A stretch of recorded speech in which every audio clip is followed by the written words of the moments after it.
Et revoici une recette de confiture. Bonjour les amis, comment allez-vous? Chez nous tout va bien et on espère qu'il en est de même pour vous. Merci d'être avec nous pour cette nouvelle recette. Donc une confiture un petit peu particulière. Il s'agit d'une confiture d'oignons aux épices. Alors déjà, je vais vous expliquer bien sûr la recette. Je vais vous donner des astuces tout au long de cette vidéo. Et bien évidemment, quand j'aurai expliqué la recette, j'expliquerai ce que vous pouvez faire avec cette confiture. Alors, première étape, bien sûr, il faut éplucher, couper les oignons. Ça, première chose. On est mince, quand même assez fin, mais cette confiture, il ne sera pas nécessaire de la mixer, que ce soit bien clair. C'est plus sympa si on garde les morceaux. Donc vous faites vraiment comme vous voulez, ou très très fin, ou un peu plus épais, à vous de voir. Voilà, alors petites astuces parce que éplucher des oignons, beaucoup de personnes disent que ça les fait pleurer. Alors on va vous éviter les gros chagrins en cuisine et du coup, je vais vous donner les astuces. Alors il y en a plusieurs. La première, c'est de passer régulièrement votre couteau sous l'eau tiède. Ça c'est une première astuce. La deuxième, c'est de planter le couteau régulièrement dans de la mie de pain. Et puis si ça fonctionne toujours pas, et si vous pleurez toujours en épluchant vos oignons et en les coupant, eh bien, il ne reste plus que les lunettes de piscine. Ça, par contre, c'est super efficace. Ça mettra vos yeux à l'abri. Voilà. Alors moi, je vous dis tout de suite que je n'ai pas ce problème, mais voilà.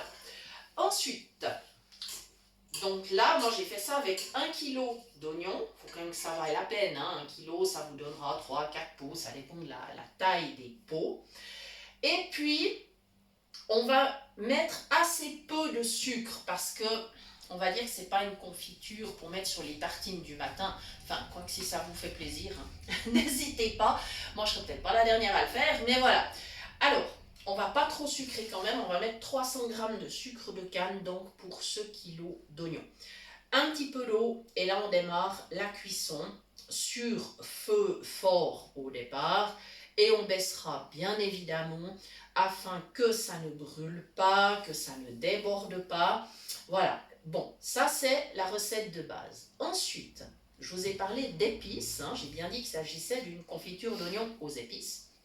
Alors, plusieurs possibilités. Vous pouvez faire dans l'aigre doux en ajoutant par exemple des épices pour pain d'épices tout simplement. Alors il faudra mettre peut-être 1-2 cuillères à café ou 1 cuillère à soupe pour cette quantité-là. Il ne faut pas mettre trop. Sinon vous pouvez faire votre propre mélange. Vous pouvez décider de mettre un petit peu de cannelle, un petit peu de girofle, un petit peu d'anis étoilé par exemple, un petit peu de muscade. À vous de voir, vous équilibrez comme vous voulez. Vous pouvez utiliser du 5 épices, pas de problème, dans les mêmes proportions. Mais si vous souhaitez d'autres saveurs, alors vous pouvez à la place mettre un peu de paprika ou du curry, ou par exemple curry et un petit peu de gingembre, du curcuma, enfin à vous de voir. Il vous serait même possible de couper un petit piment dans votre confiture d'oignon. À vous de voir. Choisissez les goûts qui vous font plaisir. Testez vos recettes et puis mettez-nous en commentaire la version que vous avez choisie. Voilà. Alors, ensuite, petite astuce aussi avec l'oignon. Comme nous sommes sur l'automne, alors nous pour le moment on a la chance de ne pas avoir ni rhume ni rien, mais on a des amis qui ont déjà attrapé des grippes, voilà. Alors, petite astuce, si vous avez le nez et la gorge pris, alors faites la chose suivante. Prenez un oignon, épluchez, coupez-le finement, vous le mettez sur une assiette. Vous mettez cette assiette sur votre table de nuit quand vous allez aller vous coucher. Alors, c'est pas très glamour, je suis bien d'accord. Par contre, c'est radical, ça va vous dégager le nez, la gorge. Le lendemain matin, vous vous sentirez beaucoup mieux, vous respirerez nettement mieux. Voilà, ça c'est une petite astuce comme ça en passant, mais vous savez que j'aime bien donner mes petites astuces, je ne les garde pas pour moi, je les partage. Voilà. Alors, que faire avec cette confiture qui va mijoter pendant 3/4 d'heure, 1 heure, il faudra bien ça. Il faut que l'oignon soit fondant, c'est très important. Que va-t-on faire avec cette confiture? Eh bien, elle accompagne principalement des viandes.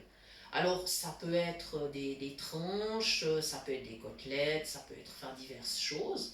Mais vous pouvez, par exemple, en glisser 1 ou 2 cuillères à soupe dans une sauce de ragoût, de rôti, enfin voilà, ce qui vous fait plaisir. D'un émincé aussi, pourquoi pas. À vous de voir, à vous d'être créatif. Ça accompagne merveilleusement bien les charcuteries, les pâtés, les terrines. Ça, avec ça, franchement, c'est fabuleux.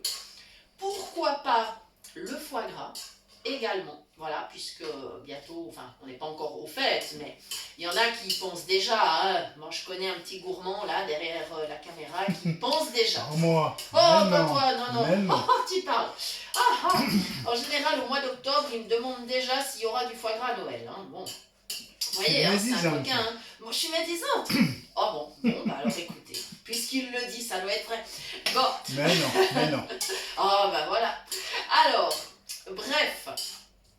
Alors moi, c'est vrai que je suis pas très foie gras. J'adore ça au goût, mais je pense aux animaux surtout. Alors, je rechigne toujours à en mettre un petit peu sur la table.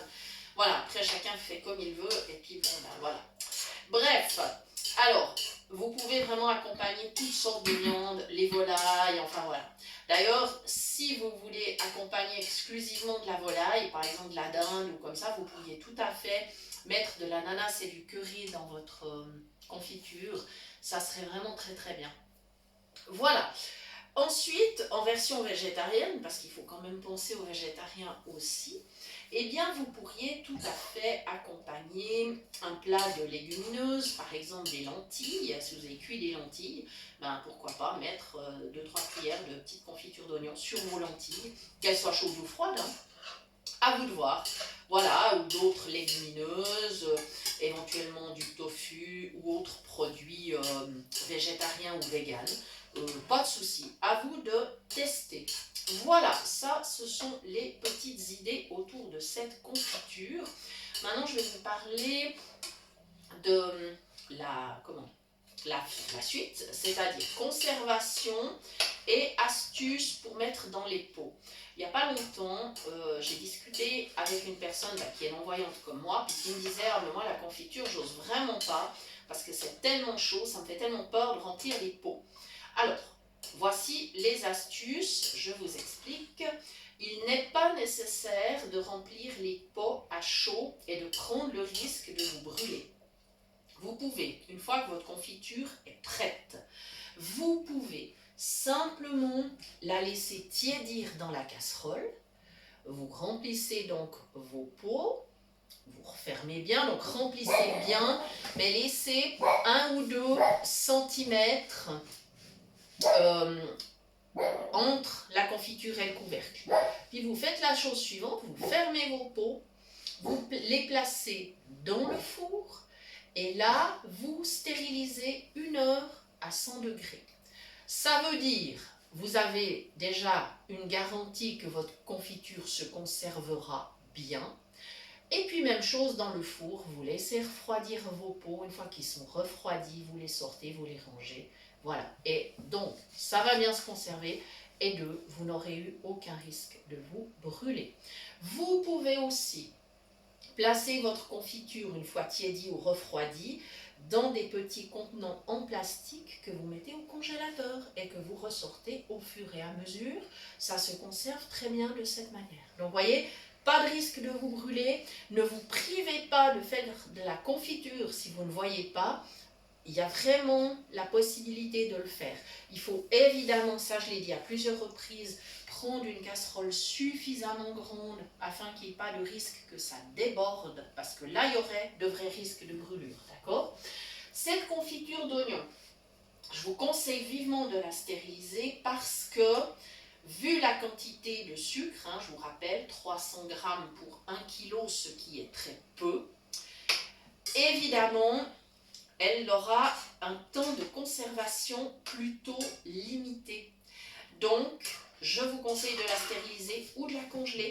Et ainsi, vous pouvez être sûr que vous la garderez quand même un certain temps.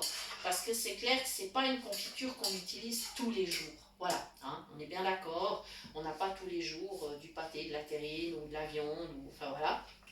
Donc on ne l'utilise pas tous les jours. Alors voilà, ça c'est mes petites astuces pour la conservation.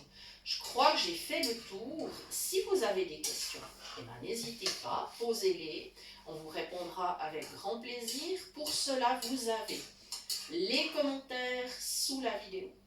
Vous avez la page Facebook qui porte le même nom que la chaîne, donc Cuisine Pratique pour les non-voyants. Vous avez notre email, cuisinepratique@mail.ch. Nous vous répondrons avec grand plaisir et le plus rapidement possible. Voilà les amis, merci de nous avoir suivis et surtout n'hésitez pas à nous dire quelle variante vous avez fait sur cette recette de base. On sera ravis de le savoir. Merci, merci infiniment à vous pour tous vos messages, vos commentaires, vos j'aime. On est toujours heureux d'avoir de vos nouvelles. Voilà, à très bientôt pour de nouvelles idées cuisine. Prenez soin de vous et surtout, eh bien, rappelez-vous la petite astuce si jamais vous attrapez une grippe ou un rhume, ça peut vous aider. À bientôt!